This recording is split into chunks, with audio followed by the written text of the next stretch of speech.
चलल काल में जाई छही ससुराल में गे जान के करा सुनाई गई अपन हाल दिल के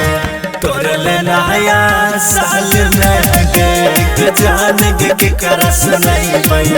अपन हाल दिल के तोरल नया साल में गे।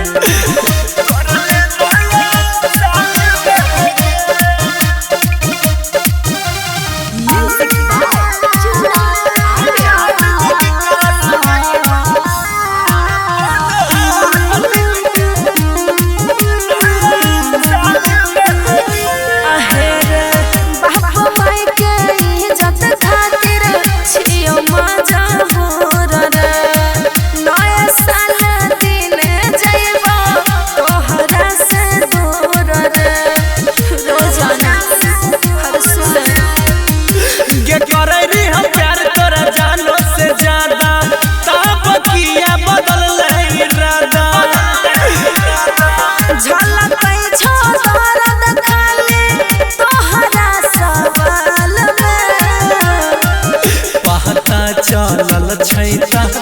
काल में जाई छही ससुराल में गे जान के करा सुनाई गई अपन हाल दिल के तोरल नया साल में गे जान के करा सुनाई गई अपन हाल दिल के तोरल नया साल में गे।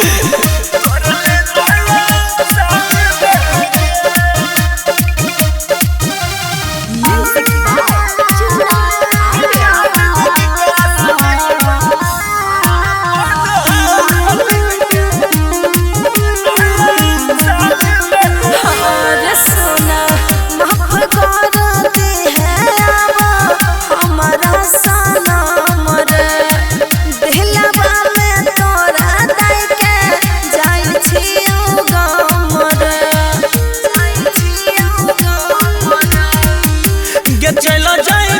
खूबे सगे याद रहते 2025 सगे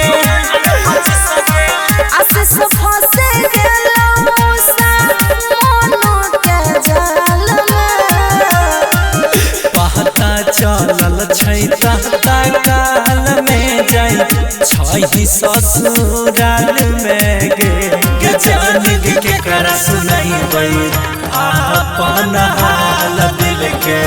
तोरल नया साल में गे जान के करा सुनाई गई अपन हाल दिल के तोरल नया साल में